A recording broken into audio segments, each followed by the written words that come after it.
Magluluto tayo ngayon ng fish stick. Bangus naman yan.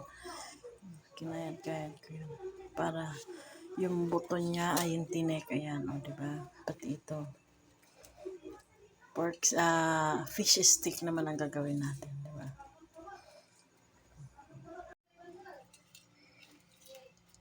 Prito natin.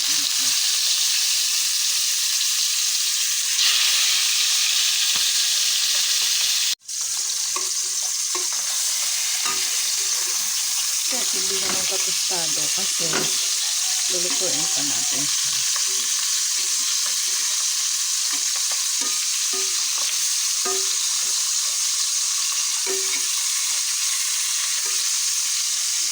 Pwede lang ganun lang kasi lulutuin pa siya ulit.